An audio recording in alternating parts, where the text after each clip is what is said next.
রাজধানীতে কোরবানির হাট শুরুর দুদিন পর বাড়ছে ক্রেতা সমাগম, দাম নিয়ে বিপরীতমুখী প্রতিক্রিয়া।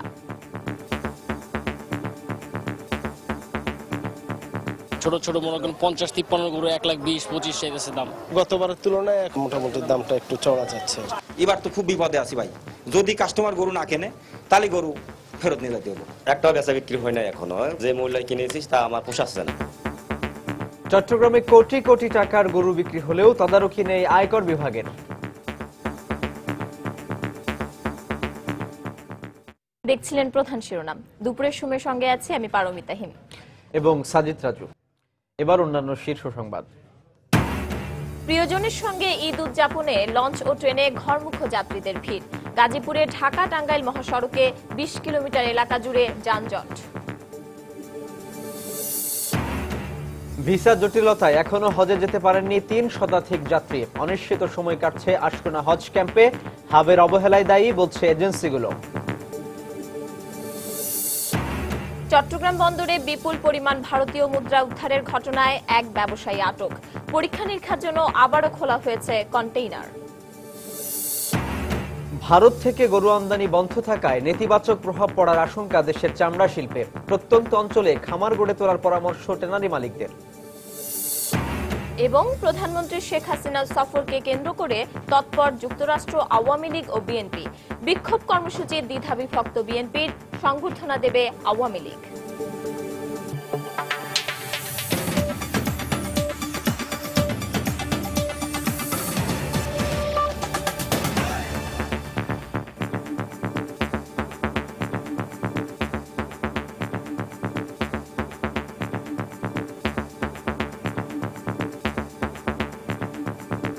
শুরুতেই থাকছে কোরবানির পশুর হাটের খবর।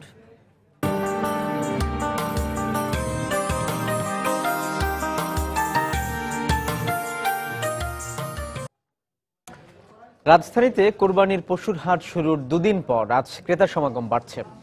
জমতে শুরু করেছে বেচাকেনা।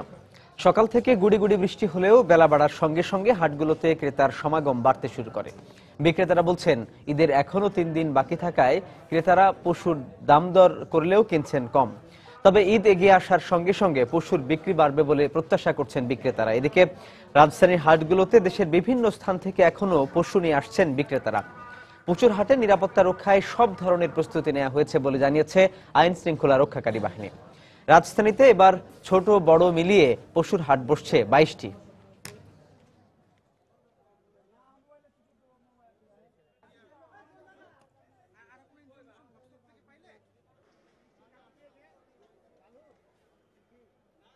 আকাশ সুবিধা হয়ে গেছে, খদ্দের এখন আশা ধরতেছে, সব পছন্দ করতেছে, এখনো দামাদামি করতেছে না, খালি পছন্দ করে যাচ্ছে। আমরা গতবারের তুলনায় এখন কয়েকটা গরুতে দেখছি তারা চড়া, মোটামুটি দামটা একটু চড়া যাচ্ছে। কেনাকাটা আর কি ছোট ছোট মনে করেন 50-53 গরু 1,20,25 চাইতেছে দাম। কিনতে হবে, এখন না পারলে তো কিছু করার নেই। আমরা গরিব মানুষ, আমাদের তো একটা বাজেট আছে। দর্শক, কোরবানির পশুর হাটের খবর জানাতে এই মুহূর্তে রাজধানীর গাবতলী হাটে আছেন আমাদের রিপোর্টার মিজানুর রহমান কবির। রাজশাহী সিটি হাটে আছেন সাইফুর রহমান রকি এবং সিলেটের কাজীর বাজার হাটে আছেন আব্দুল আহাদ। বেচা বিক্রির খবর জানতে প্রথমে চলে যাচ্ছি খবিরের কাছে। খবির, গাবতলী হাটে দাম কেমন দেখছেন আপনি?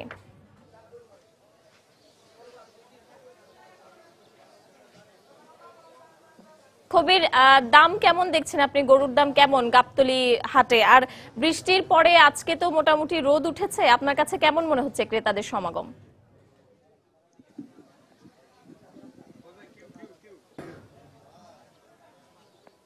খবির, শুনতে পাচ্ছেন আমাকে? আমরা গাবতলীর যে হাটে এখন আছি এটি মূলত স্থায়ী একটি বাজার। গাবতলীর আপনারা জানেন যে দুটি অংশ, মূলত এই কোরবানি ঈদ উপলক্ষে একটি অস্থায়ী বাজার বসে, যেটি উত্তর দিকে এবং দক্ষিণ দিকের যে অংশটি রয়েছে এটি স্থায়ী অংশ, এবং এই অংশে মূলত দেশি গরুর যে প্রভাব উপস্থিতি সেটি সবচেয়ে বেশি লক্ষ্য করা যাচ্ছে। তো এই অবস্থায় এখানে আমরা কথা বলেছিলাম বিক্রেতাদের সঙ্গে, তারা বলছেন যে এখন অর্থাৎ এই বেলা যতটা গড়াচ্ছে ততটা ক্রেতার সংখ্যা কিছুটা হলেও বাড়ছে। গত কয়েকদিন যেমন ক্রেতা শূন্য ছিল এবং আজকে সকালেও বৃষ্টি হওয়া পর্যন্ত কিন্তু ক্রেতা শূন্য ছিল এলাকাটি, তো সেই তুলনায় কিন্তু এখন কিছুটা ক্রেতা উপস্থিতি বেড়েছে। তবে দরদামের মধ্যে সীমাবদ্ধ থাকছেন এবং হাসিল ঘরের দিকে আমরা যে দৃশ্যটি দেখেছি যে সেখানে কিন্তু কিছু গরু বেচা বিক্রি হয়েছে। এর মাঝে আবার বেলা 1টার পরে 1:15টার দিকে কিন্তু বেশ বৃষ্টিপাত হয়েছিল।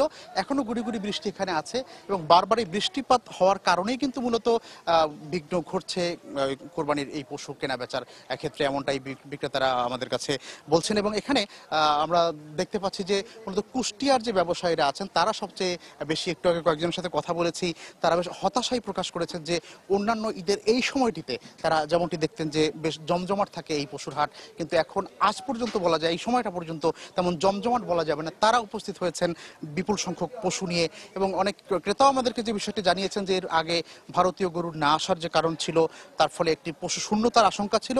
সেই আশঙ্কায় এবার অন্তত এই কোরবানির পশুর হাটগুলো, বিশেষ করে ঢাকার এই পশুর হাটগুলো দেখলে কিন্তু কোনোভাবেই বোঝা যায় না যে এখানে আসলে ক্রেতা শূন্য বা পশু শূন্য, এরকম বোঝা যায় না, কিন্তু সেই তুলনায় ক্রেতা অনেকটা কম এরকম বলা যায় আর কি। তো এভাবেই চলছে এখানকার কার্যক্রম। তো সব মিলিয়ে কিন্তু গাবতলী পশুর হাট যে জমজমাট একটি অবস্থা আশা করা হতো বা আশা করা হয় মূলত ঈদের এই সময়টাতে, সেরকম কিন্তু নেই। আমরা আপনাদেরকে দেখানোর চেষ্টা করছি যে এখানে কি অবস্থা। আমি এখন যেখানে দাঁড়িয়ে আছি এটি মূলত স্থায়ী বাজারের একটি অংশ। আপনারা দেখতে পাচ্ছেন যে আমার এখানে কয়েকজন ব্যবসায়ীও আছেন, তারা অপেক্ষার প্রহর গুনছেন যে একজন ক্রেতা কখন আসবেন, দরদাম করে তার পশুটি কখন তারা কিনে নিয়ে যাবেন। এবং দু একজন যারা কিনেছেন তাদের বুকে কিন্তু হাসির ঝিলিক দেখেছি, এই জন্য যে এই বেচা বিক্রি কম, তার মধ্যে হয়তো কিছুটা স্বস্তিপূর্ণ দামে তারা কিনেছেন, এমন একটি অবস্থা তারা এখানে দেখতে পেয়েছেন। তো আমার কাছে এই ছিল মোটামুটি এই গাবতলী পশুর হাট থেকে আপাতত সব শেষ। খুবই ধন্যবাদ আপনাকে। গাবতলী হাট মনে হচ্ছে মোটামুটি ক্রেতা শূন্য। তবে এখন চলে যাব রাজশাহীতে, জানতে চাইবো সেখানে কেমন। চলে যাব সিলেটে, দুঃখিত, সিলেটের কাজির বাজার হাটে আছেন আমাদের রিপোর্টার আব্দুল আহাদ। আসলে সিলেটে সকাল থেকে মুষলধারে বৃষ্টি হচ্ছিল, কিন্তু প্রায় 2 ঘন্টা আগ থেকে বৃষ্টিটা থেমেছে। কিন্তু এই বৃষ্টি থামার পর থেকে আমরা যেটা দেখতে পাচ্ছি যে অনেক ক্রেতার আগমন ঘটেছে এই পশুর হাটে। আপনারা আসলে যেটা দেখতে পাচ্ছেন, আমরা গতকাল এবং আজকে সকাল পর্যন্ত কোনো ক্রেতার দেখা পাইনি, কিন্তু বৃষ্টি থামার পর থেকে আমরা যেটা দেখছি যে অনেক ক্রেতা এসে তাদের পছন্দ মতো গরু তারা দেখছেন এবং অনেকে দেখে তারা ঘুরে যাচ্ছেন। কিন্তু তারা একটি অভিযোগ করেছেন যে গরুর দামটি অনেকটা বেশি। তারা গতবার যেটি কিনেছিল 1 লাখ টাকা দিয়ে, সেটা এবার 1.5 লাখ থেকে 2 লাখ টাকা হাঁকাচ্ছে, তো যে কারণে তারা কিনতে পারছে না। এবং অনেক ক্রেতাকে আমি বলেছি তারা এই পশুর হাটে আসার কারণটা কি, তারা বলেছে আজকে তারা দেখে যাচ্ছে এবং তারা হয়তো বুধবার বা বৃহস্পতিবারে তারা কিনবে। যদি আরো গরুর সংখ্যা যদি বাড়ে তখন হয়তো তারা তখন কিনতে পারবে। কিন্তু আমি বিক্রেতাদের সাথে আমি কথা বলেছি, তারা বলেছে আর গরুর সংখ্যা হয়তো বাড়ার সম্ভাবনা খুব একটি কম। এবং আপনারা যারা দেখতে পাচ্ছেন আমি যেখানে দাঁড়িয়ে আছি, এই জায়গায় অন্যান্য মৌসুমে আমরা যেটা দেখতাম যে সবগুলাই কোনো খালি জায়গা পাওয়া যেত না, সবগুলাই গরুতে ভরে যেত, কিন্তু দেখা যাচ্ছে যে অনেকটা জায়গা এখনো ফাঁকা আছে। তো এর একটি কারণ আছে যে এবার ভারতীয় পশু সিলেটের এই হাটে আসেনি, মাত্র 100 থেকে 200টি গরু আমাদের চোখে পড়েছে, কিন্তু অধিকাংশই যে দেশীয় গরু। তো আমি যে এখানের যে ইজারাদার তার সাথে আমি কথা বলেছি, তিনি একটি অভিযোগ করেছেন যে রাস্তায় রাস্তায় তাদের গাড়ি থামিয়ে চাঁদাবাজি করছে সন্ত্রাসীরা, এবং তারা বলছে যে নগরীর আশেপাশে বেশ কিছু অবৈধ হাট গড়ে উঠেছে এবং গরুগুলো এই অবৈধ হাটে নিয়ে যাওয়া হচ্ছে, যে কারণে এই হাটে হয়তো গরুর সংখ্যা কিছুটা কম। এবং বিক্রেতা যারা রয়েছে তারা, আমি বেশ কয়েকজনের সাথে কথা বলেছি, তারা বলেছে তারা 3 বা 4 দিন থেকে বসে আছে এই জায়গায়, কেউ 50টি গরু নিয়ে এসেছে, কিন্তু তাদের এখনো পর্যন্ত একটি গরুও বিক্রি হয়নি। এবং ইজারাদারের সাথে কথা বলেছি, তিনি বলেছেন সকাল থেকে এখন পর্যন্ত মাত্র 4টি গরু বিক্রি হয়েছে। তবে তারা বলছে যে হয়তো বিকেলে বা রাতে, আজকে যেহেতু হাটের দিন, হয়তো রাতে বা বিকেলে ক্রেতাদের সংখ্যা বাড়বে, এমনটি বলেছেন যে ইজারাদার যারা রয়েছেন তারা। তো এই ছিল আমার হাতে সর্বশেষ খবর। আমি ফিরে যাচ্ছি স্টুডিওতে। সিলেটের খবর জানলাম, আমরা চলে যাব রাজশাহীতে। রাজশাহী সিটি হাটে আছেন সাইফুর রহমান রকি। রকি, আপনার কাছে জানতে চাইব বৃষ্টির প্রভাব কেমন পড়েছে রাজশাহীর পশুর হাটে? পারমিতা, ঈদের যেহেতু আর খুব বেশি বাকি নেই, সেজন্য ঈদের দিন যত ঘনিয়ে আসছে কোরবানির পশু বেচাকেনা কিন্তু ততটাই বেশি বাড়ছে, এটা বলা যেতে পারে। তো আজকে যেহেতু রাজশাহী সিটি হাটের দিন নয়, সেই জন্য কিন্তু কোরবানির পশুর আমদানি কিন্তু অনেকটাই কম। তো এখন আমরা আরেকটু বলে রাখি যে আসলে রাজশাহীতে কিন্তু সকাল থেকেই বৃষ্টি হচ্ছে, গুড়ি গুড়ি, কখনো ভারী কখনো মাঝারি বৃষ্টি হচ্ছে। তো এই বৃষ্টি এখনো আছে। এই বৃষ্টির কারণে হাটে মূলত যেসব খামারিরা আছেন এবং ব্যবসায়ীরা আছেন তারা গরু কিন্তু এখনো নিয়ে পৌঁছাতে পারেননি। ইতিমধ্যে বেশ কিছু গরু হয়তো নিয়ে তারা হাটে এসেছেন, তবে এখনো এটি শেষ হয়নি গরু নিয়ে আসা। এর মধ্যে কিন্তু আরো বেশ কিছু আমরা বিক্রেতার সাথেও কথা বলেছি, যারা বলছেন যে এই হাট মূলত সন্ধ্যা পর্যন্ত চলবে এবং সন্ধ্যার আগ পর্যন্তই মূলত কোরবানির পশু এখানে আসবে এবং পশুর কেনা বেচা কিন্তু নির্বিঘ্নে চলবে। কয়েকজন ক্রেতার সাথেও আমাদের কথা হয়েছে, তো ক্রেতারা আমাদেরকে বলেছেন যে এখন তারা এসেছেন কিন্তু হাটে পর্যাপ্ত গরু কিন্তু তারা এখনো দেখতে পাচ্ছেন না। তবে ঘন্টা দুয়েক আগে যে পরিমাণ গরু ছিল তার চেয়ে অনেক বেশি গরু এখন হাটে এসেছে। তো বিকেল নাগাদ হয়তো আরো বেশি গরু আসবে এবং এখন পর্যন্ত যেসব ক্রেতারা আছেন তারা কিন্তু বেশিরভাগই গরুকে দেখছেন এবং দাম যাচাই করছেন, এভাবেই কিন্তু এখন রয়েছে। আশা করা যাচ্ছে যে হয়তো বিকেলের দিকে কেনা বেচা জমে উঠবে। এখানকার বিক্রেতা যারা রয়েছেন এমনটাই তারা বলছেন। আমরা হাট ইজারাদারদের সাথেও কথা বলেছি, তো হাট ইজারাদাররাও বলছেন যে আসলে কোরবানির পশুর কেনা বেচা যেন নির্বিঘ্নে হয়, স্বাচ্ছন্দ্য করতে পারে, সেই জন্য হাট ইজারাদাররা নিরাপত্তা ব্যবস্থা জোরদার করেছেন এবং হাটে জাল নোট শনাক্তকরণ মেশিনও তারা দিয়েছেন। তো আসলে বৃষ্টির কারণে এখন পর্যন্ত যেটি বলা যেতে পারে যে বেচা কেনা কিছুটা ভাটা পড়েছে, তবে বিক্রেতারা আশা করছেন যে বিকেল নাগাদ হয়তো আরো পশুর আমদানি বাড়বে এবং সেই সাথে বেচা কেনাটাও বাড়বে। তো এখন পর্যন্ত রাজশাহীর সিটি হাট থেকে কোরবানির পশু বেচা কেনার এই ছিল আমার কাছে সর্বশেষ। পারমিতা। রকি, আপনাকেও ধন্যবাদ। দর্শক, আমরা রাজধানীর সহ রাজধানীর বাইরের পশুর হাটের খবর জানছিলাম আমাদের সহকর্মীদের কাছ থেকে, এবং মনে হচ্ছে বৃষ্টির বেশ প্রভাব পড়েছে রাজধানীর বাইরেও পশুর হাটগুলোতে। দর্শক, কোরবানির হাট নিয়ে আরো খবর থাকছে আমাদের সংবাদের পরের অংশে। রাজধানীতে ঈদের প্রধান জামাত অনুষ্ঠিত হবে জাতীয় ঈদগাহ ময়দানে সকাল 8টায়। আবহাওয়া প্রতিকূল থাকলে এই জামাত হবে সকাল 8:30টায় জাতীয় মসজিদ বাইতুল মোকাররমে। এই তথ্য জানিয়েছেন ঢাকা দক্ষিণ সিটি কর্পোরেশনের মেয়র সাইদ খোকন। সকালে নগর ভবনে জাতীয় ঈদগাহ ময়দানে ঈদের প্রধান জামাতের সার্বিক ব্যবস্থাপনা নিয়ে ঢাকা দক্ষিণ সিটি কর্পোরেশনের এক জরুরি সভা শেষে মেয়র একথা জানান। সভায় আইন শৃঙ্খলা রক্ষা বাহিনী, ওয়াসা, ফায়ার সার্ভিস সহ সংশ্লিষ্ট বিভাগ, দপ্তর, সংস্থা ও প্রতিষ্ঠানের প্রতিনিধিরা উপস্থিত ছিলেন।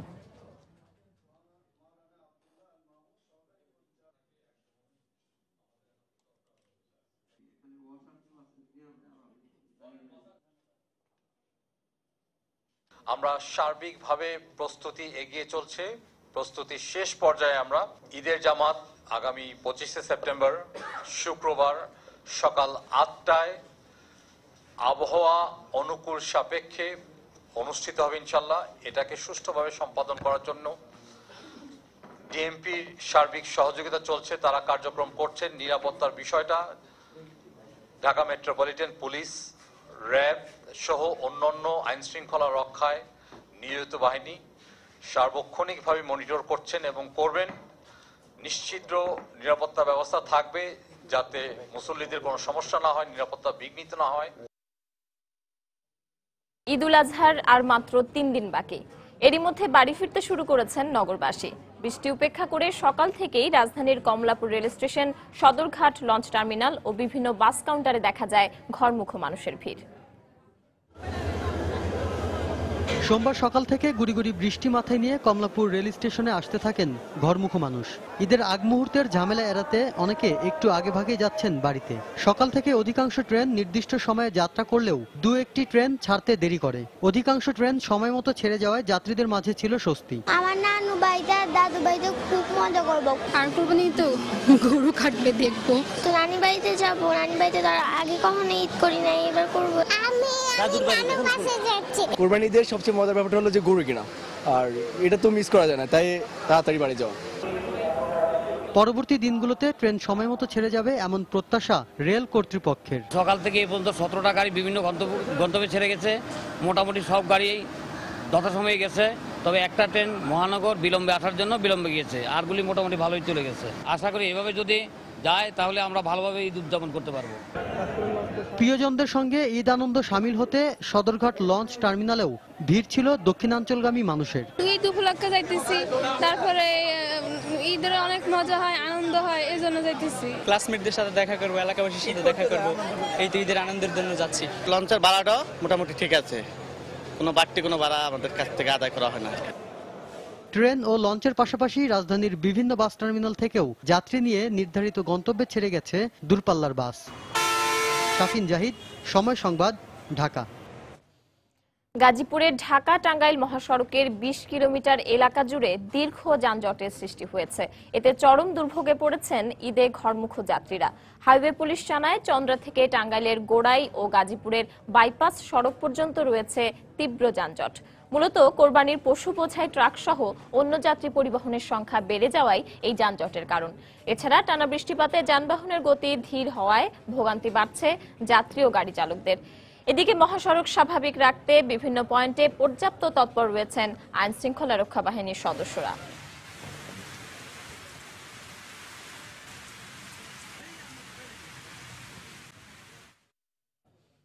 দুপুরের সময় আরো থাকছে।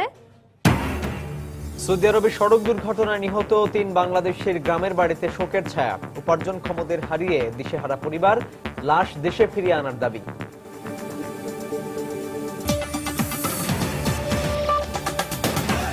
পায়রা বন্দর প্রকল্প আইন ২০১৫ এর খসড়া নীতিগত অনুমোদন দিয়েছে মন্ত্রিসভা। সকালে প্রধানমন্ত্রী শেখ হাসিনার সভাপতিত্বে মন্ত্রিসভার নিয়মিত সাপ্তাহিক বৈঠকে এই অনুমোদন দেওয়া হয়। এছাড়া বঙ্গবন্ধু বিজ্ঞান ও প্রযুক্তি ফেলোশিপ ট্রাস্ট আইন ২০১৫ এর খসড়ার নীতিগত অনুমোদন দেয় মন্ত্রিসভা। বৈঠক শেষে মন্ত্রিপরিষদ সচিব মোশাররফ হোসেন ভূঁইয়া সাংবাদিকদের একথা জানান।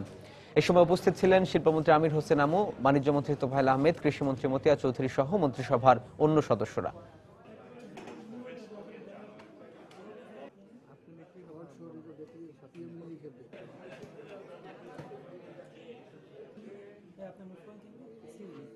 ভূমি অধিগ্রহণ আইন ২০১৫ এটা প্রণয়ন করা হয়েছে। আজকে ক্যাবিনেট এটা নীতিগতভাবে এবং ভেটিং সাপেক্ষে চূড়ান্তভাবে অনুমোদন করেছে। যেহেতু ওই পদ্মার জন্য যে আইন করা হয়েছিল, এলিভেটেড এক্সপ্রেসওয়ের জন্য আইন করা হয়েছিল, একই আদলে করা হয়েছে, কাজে কোনো পরিবর্তন নাই, একই আদলে। কাজে ক্যাবিনেট এটা ভেটিং সাপেক্ষে চূড়ান্ত অনুমোদন দিয়ে দিয়েছে। জার্মানির পররাষ্ট্রমন্ত্রী ডক্টর ফ্র্যাঙ্ক ওয়াল্টার স্টেইনমেয়ার ও ফ্রান্সের পররাষ্ট্রমন্ত্রী লরা ফাবা একদিনের সফরে এখন ঢাকায়। সকালে হযরত শাহজালাল আন্তর্জাতিক বিমানবন্দরে পররাষ্ট্রমন্ত্রী এইচ মাহমুদ আলী তাদের স্বাগত জানান। সফরে দুই পররাষ্ট্রমন্ত্রী ছাড়াও জার্মানির ৮ ও ফ্রান্সের ৩২ কর্মকর্তা রয়েছেন। দেশের দক্ষিণাঞ্চলে জার্মানির অর্থায়নে প্রকল্প পরিদর্শনের জন্য পটুয়াখালী যাওয়ার কথা থাকলেও দুর্যোগপূর্ণ আবহাওয়ার কারণে তা বাতিল করা হয়। ফলে বিমানবন্দর থেকে সাভারের বংশী নদী পরিদর্শনে যান দুই মন্ত্রী। দুপুরে রাষ্ট্রীয় অতিথি ভবন পদ্মায় পররাষ্ট্রমন্ত্রীর দেয়া মধ্যাহ্ন ভোজে অংশ নেবেন তারা। আজ রাতেই তাদের ঢাকা ছেড়ে যাওয়ার কথা রয়েছে।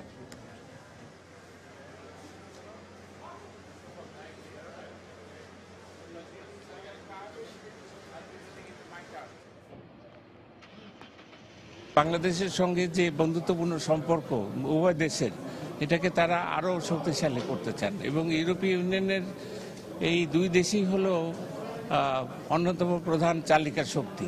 তো সেই দিক থেকে আমরা মনে করি যে এটা একটা নতুন যুগের সূচনা করছে এবং এটা একটা ঐতিহাসিক সফর। এই ধরনের সফর কোনোদিন হয়নি আগে। চলতি বছরের মেডিকেল ভর্তি পরীক্ষার ফল বাতিলের দাবিতে করা শিক্ষার্থীদের মানববন্ধন পুলিশের বাধায় পণ্ড হয়ে গেছে। সকালে রাজধানীর জাতীয় প্রেসক্লাবের সামনে জড়ো হয়ে শিক্ষার্থীরা মানববন্ধন করার চেষ্টা করেন। এ সময় পুলিশের বাধায় তারা মানববন্ধন না করেই সেখান থেকে সরে যান। পুলিশের পক্ষ থেকে জানানো হয়, কোনো অনুমতি না থাকায় শিক্ষার্থীদের মানববন্ধন করতে দেওয়া হয়নি। শিক্ষার্থীরা অভিযোগ করে বলেন, চলতি বছর প্রশ্নপত্র ফাঁস হওয়ায় মেধার ভিত্তিতে ভর্তি হওয়ার সুযোগ পাননি যোগ্যরা।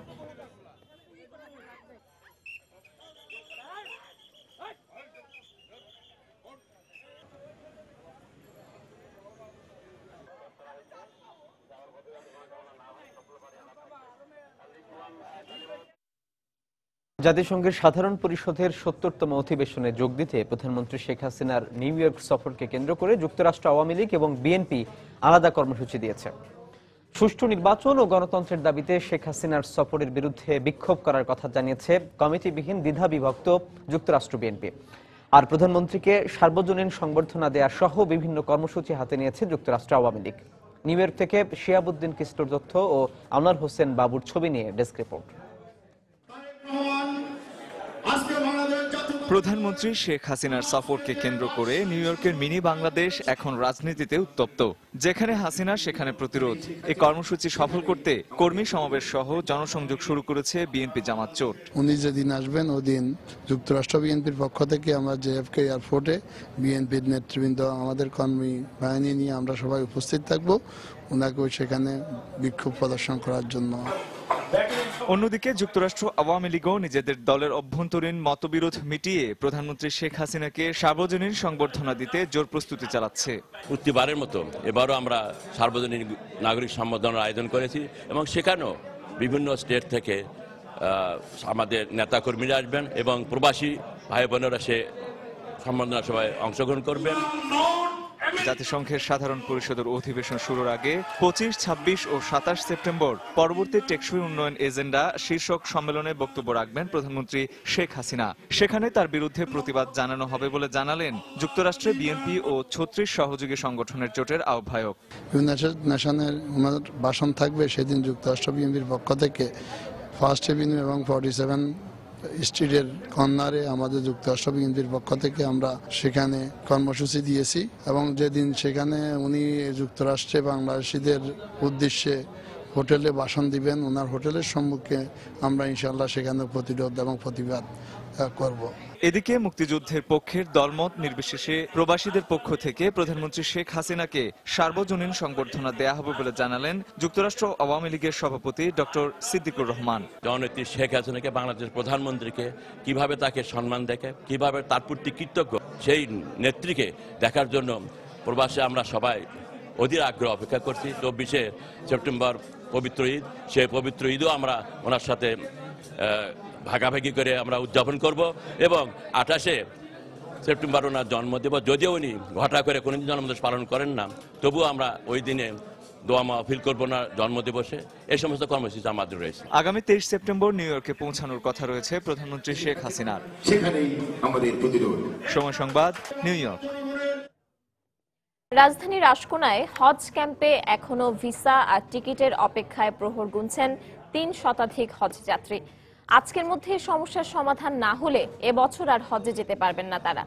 এদিকে হজ এজেন্সিগুলোর পক্ষ থেকে বলা হচ্ছে হাবের অবহেলায় হজে যাওয়া অনিশ্চিত হয়ে পড়েছে এই হজ যাত্রীদের। তবে শেষ মুহূর্ত পর্যন্ত তাদের পাঠানোর চেষ্টা চলছে বলে হাবের পক্ষ থেকে জানানো হয়। ব্রাহ্মণবাড়িয়া থেকে বৃহস্পতিবার হজ ক্যাম্পে আসেন সালেহা খাতুন।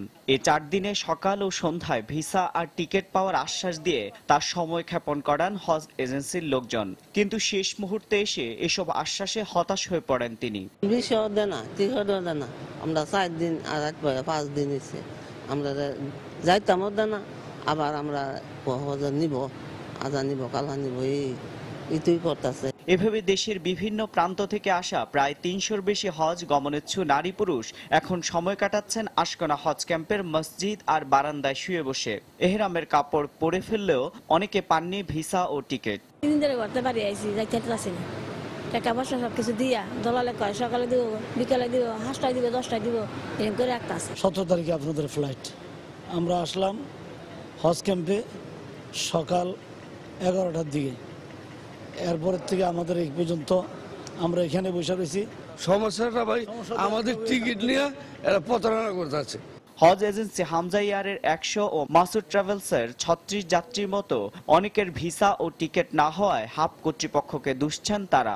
কালকে সকাল 9টায় এম্বাসি যেতে বলেছিল, কিন্তু হাব অবহেলা করে হেলাল সাহেব নিয়ে যায়নি। 304 জন ভিসা পায়নি। দুঃখজনক যে আমাদের এই হেলাল ভাইয়ের তার কিছু মানে আচরণের কারণে এই হাজিগুলো ভিসা পায়নি। তবে হাব বলছেন এজেন্সিগুলোর দোষে এইসব হজযাত্রীর পাসপোর্ট সৌদি দূতাবাস থেকে ফেরত এসেছে। তাদের বিষয়ে সর্বোচ্চ চেষ্টা করছেন তারা। ঠিকমতো লঞ্চমেন্টটা করতে পারেন না যেসব এজেন্সির এই পাসপোর্টগুলো এমবেসি থেকে ফেরত আসছে। 5000 হাজি বই জমা হচ্ছে, একদম 3000 4000 হাজি করে জমা হচ্ছে, 2000 1000 জমা হচ্ছে। এখন ভাইয়া কোনটা লঞ্চমেন্ট সঠিক আছে কোনটা নাই এটা তো আমরা জানি না ভাই, এটা আইসি জানে আর এমবেসি যখন বই জমা করতে গেছে তাহলে এমবেসি জানে। হজের আনুষ্ঠানিক কার্যক্রম শুরু হয়ে যাওয়ায় সোমবারের মধ্যে এসব হজযাত্রী সৌদির উদ্দেশ্যে রওনা হতে না পারলে তাদের পক্ষে এবার হজ করা সম্ভব হবে না।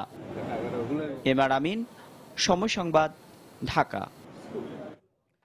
চট্টগ্রাম বন্দরে কন্টেইনারে দুবাই থেকে আসা বিপুল পরিমাণ ভারতীয় মুদ্রা জব্দের ঘটনায় এক ব্যবসায়ীকে আটক করেছে গোয়েন্দা সংস্থা। আটক ব্যক্তি সিএনএ প্রতিষ্ঠান ফ্লাশ ট্রেড ইন্টারন্যাশনালের মালিক। এদিকে শুল্ক গোয়েন্দা, কাস্টমস ও অন্যান্য সংস্থার কর্মকর্তাদের উপস্থিতিতে অতিরিক্ত পরীক্ষা নিরীক্ষার জন্য কন্টেইনারগুলো আবারও খোলা হয়েছে। এছাড়া জব্দ মুদ্রাগুলো জাল কিনা তা পরীক্ষা করে দেখা হবে বলে জানিয়েছে শুল্ক গোয়েন্দা বিভাগের কর্মকর্তারা। গতকাল বিকেলে বন্দরের ৮ নম্বর ইয়ার্ডে আমদানিকৃত একটি কন্টেইনার থেকে অন্তত ৪০ কোটি টাকা মূল্যের ভারতীয় মুদ্রা জব্দ করে শুল্ক গোয়েন্দা বিভাগ। পরীক্ষা নিরীক্ষা শেষে গত রাত ১টার দিকে কন্টেইনারটি সিলগালা করে দেওয়া হয়। মূলত ভারতে পাচারের জন্য পাকিস্তান থেকে দুবাই হয়ে এই মুদ্রা বাংলাদেশে আনা হয়েছে বলে প্রাথমিকভাবে ধারণা করছে শুল্ক বিভাগ।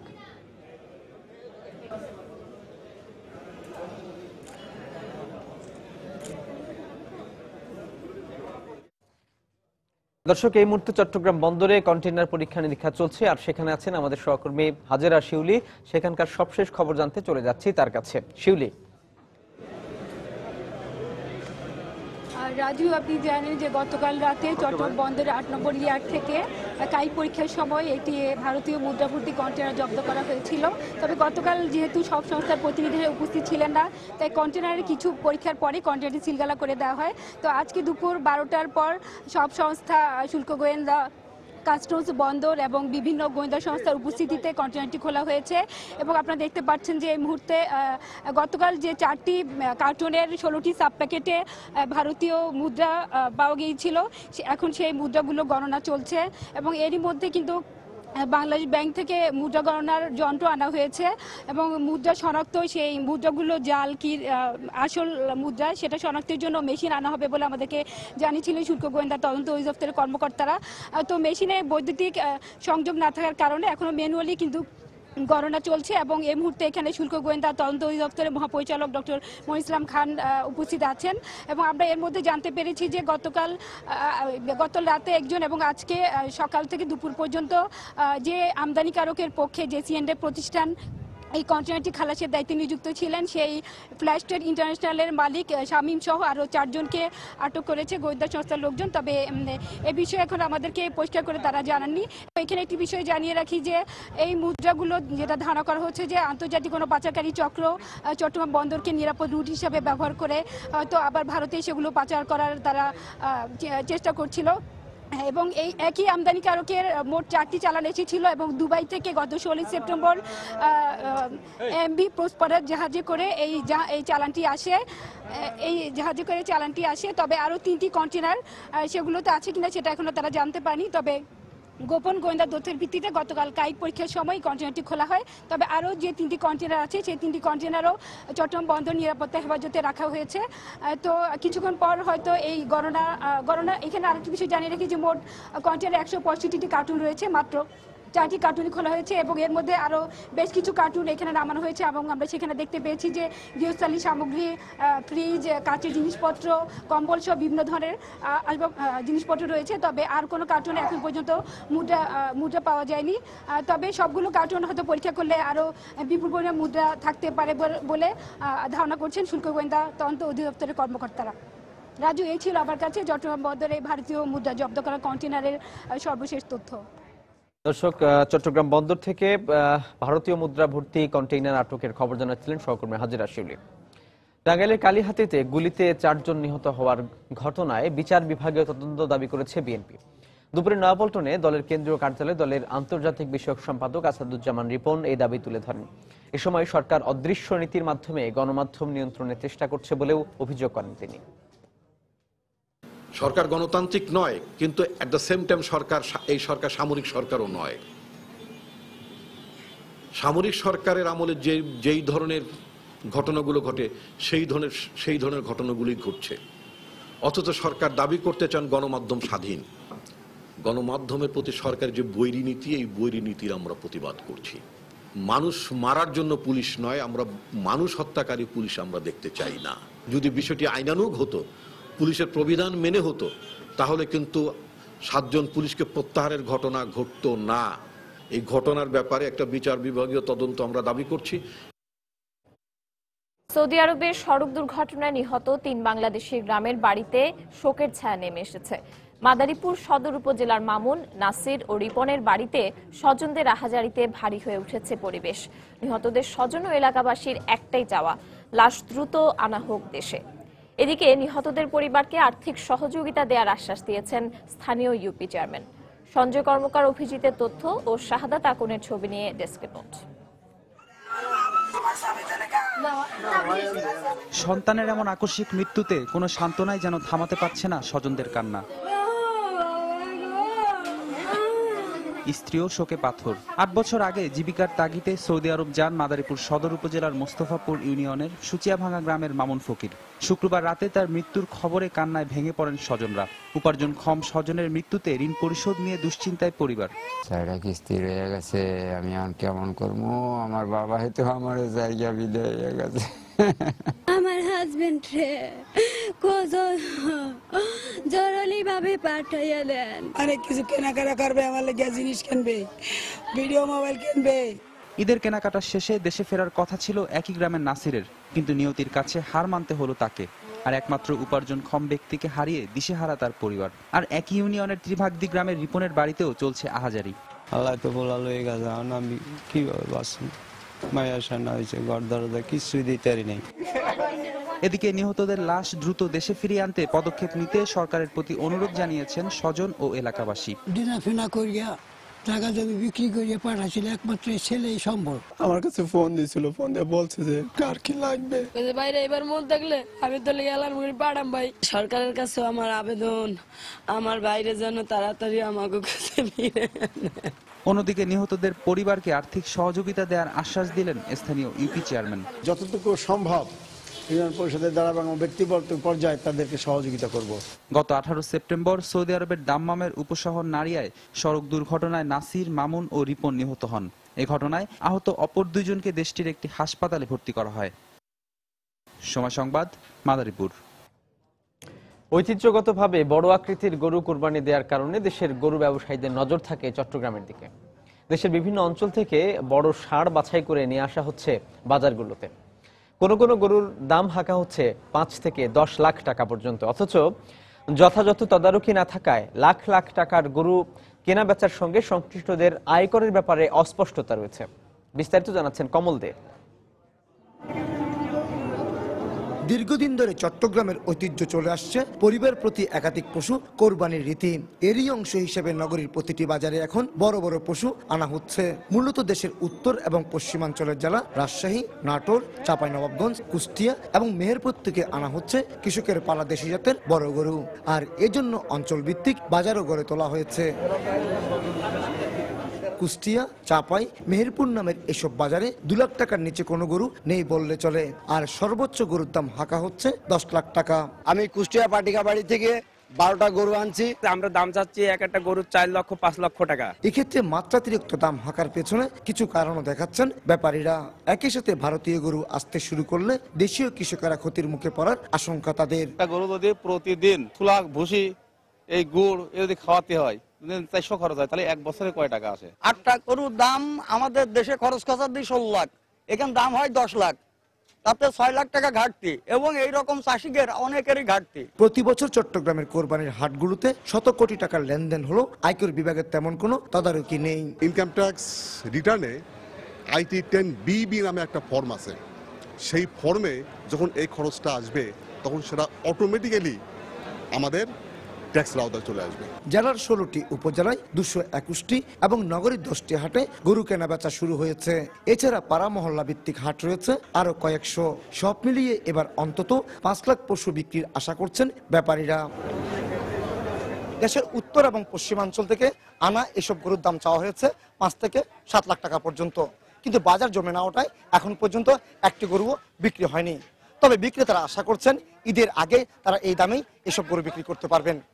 চট্টগ্রামের সাগরিকা গরু বাজার থেকে কমল দে, সময় সংবাদ। ভারত থেকে গরু আমদানি বন্ধ থাকায় এর নেতিবাচক প্রভাব পড়বে দেশের চামড়া শিল্পে, এমনটাই মনে করছেন চামড়া শিল্প মালিকরা। চামড়া সরবরাহ ঘাটতি মোকাবেলায় দেশের প্রত্যন্ত অঞ্চলে গরুর খামার গড়ে তোলার পরামর্শ তাদের। মালিকরা বলছেন এতে একই সঙ্গে মিটবে মাংসের চাহিদা এবং সৃষ্টি হবে বিপুল কর্মসংস্থানের সুযোগ। আর সরকার বলছে স্বল্প সুদে ঋণ ও একটি বাড়ি একটি খামার প্রকল্পের সুফল হিসেবে আগামী কয়েক বছরেই মাংস ও চামড়া উৎপাদনে স্বাবলম্বী হবে বাংলাদেশ। সাজিদ রাজু রিপোর্ট। আগের মতো ভারত থেকে গরু আসছে না। গেল বছর থেকে কড়াকড়ি আরোপ করা হলেও চলতি বছরের শুরু থেকে ভারত থেকে একেবারে বন্ধ হয়ে যায় বাংলাদেশে গরু আসা। ফলে দেশে বাড়তে থাকে গরুর মাংসের দাম। তারই ধারাবাহিকতায় এবারের কোরবানিতে পশু সংকটের আশঙ্কা করছেন ব্যবসায়ী ও চামড়া শিল্প সংশ্লিষ্টরা। আশঙ্কা করছেন চামড়া শিল্পে কাঁচা চামড়ার যোগানেরও। বাংলাদেশ রপ্তানি উন্নয়ন ব্যুরোর তথ্য বলছে, ক্রমেই বাড়ছে দেশে উৎপাদিত চামড়াজাত পণ্যের উৎপাদন ও রপ্তানি। রপ্তানি শিল্পে সরকারের অগ্রাধিকার খাতের মর্যাদাও পেয়েছে এই খাত। তবে ভারত থেকে গরু আমদানি বন্ধ হওয়ায় কাঁচা চামড়ার সংকট এই খাতের প্রবৃদ্ধিকে পেছনে নিয়ে যাবে বলে মনে করছেন ব্যবসায়ীরা। তাদের পরামর্শ, গ্রামে গ্রামে পশু খামার গড়ে তুলতে পারলে চামড়া ও আমিষের যোগানের পাশাপাশি বাড়বে কর্মসংস্থানও। 68,000 গ্রামকে যদি প্রত্যেকটা গ্রামে একটা গরু ফার্ম করতে পারি, কিছু যুবক এখানে কাজ যাবে, আমার গরু হচ্ছে, মাংস হচ্ছে, দুধ হচ্ছে, চামড়া হচ্ছে, সব হইতেছে, আমরা স্বয়ংসম্পূর্ণ হয়ে যাবো। আমরা ভারতের উপর আর নির্ভর হব না। আমাদের দেশে ছোট ছোট ফার্মগুলো করা হোক গরুর জন্য, খামার হাতে যেন সশর্তে ঋণ যায় এবং দ্রুত খামারগুলো যেন করার ব্যবস্থা করা হোক। মৎস্য ও প্রাণী সম্পদ মন্ত্রণালয় বলছে, এরই মধ্যে বেশ কিছু কার্যক্রম হাতে নিয়েছেন তারা। বাংলাদেশ ব্যাংক থেকে আগ্রহী গরুর খামারিদের দেয়া হচ্ছে শতকরা 5% সুদে ঋণ সুবিধা। পাশাপাশি সরকারের একটি বাড়ি একটি খামার প্রকল্পও এক্ষেত্রে সহায়ক ভূমিকা পালন করবে বলেও মনে করেন প্রতিমন্ত্রী। আমাদের গরুর সংখ্যা বাড়াতে হবে এবং বাড়াতে গেলে বছরে একটি করে বাছুর দেয়, এই গাভীর সংখ্যা বাড়াতে হবে। আমাদের সময় হয়তো 4 থেকে 5 বছর, এর ভিতর কিন্তু আমরা ভারত থেকে যে গরু আসতো সেই গরুর পরিমাণ গরু আমাদের দেশেই আমরা উৎপাদন করতে পারবো। যে চাহিদা ছিল চামড়ার বা এরা যে কায়দায় এটা পেত বা রপ্তানিও হতো, সেই ঘাটতি একটা টেম্পোরারি টাইমে হতে পারে, কিন্তু সেই ঘাটতি পূরণ করে আমরা যেতে পারবো। সরকার বলছে, আগামী কয়েক বছরে মাছের মতো মাংস উৎপাদনেও স্বয়ংসম্পূর্ণতা অর্জন করবে বাংলাদেশ। সাজিদ রাজু, সময় সংবাদ, ঢাকা।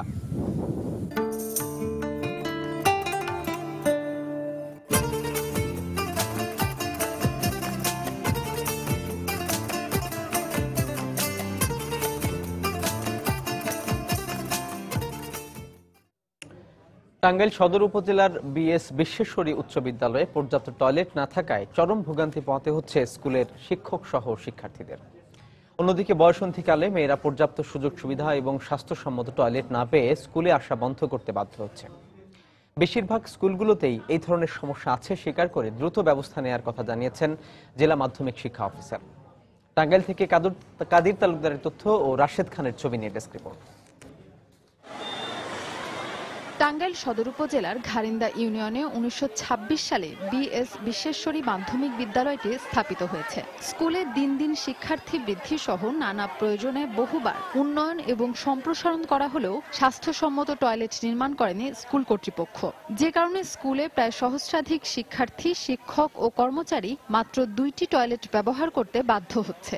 আবার টয়লেট দুটি একই স্থানে থাকায় ছেলে মেয়ে এবং শিক্ষকদেরকেও টয়লেট ব্যবহারের জন্য সিরিয়াল দিয়ে দাঁড়িয়ে থাকতে হচ্ছে। স্কুলে ছাত্র এবং শিক্ষকরা টয়লেট ব্যবহারের সুযোগ পেলেও ছাত্রীরা সবাই সুবিধাটি পাচ্ছে না। টিফিনের সময় আমরা সবাই যে বাথরুমে যাই, তখন আমরা সিরিয়াল ধরি, টিফিন করবো না বাথরুম করবো, তাদের সমস্যা হয়। পর্যাপ্ত পরিমাণে যদি বাথরুম থাকতো তাহলে আমাদের এই কষ্ট করতে হতো না।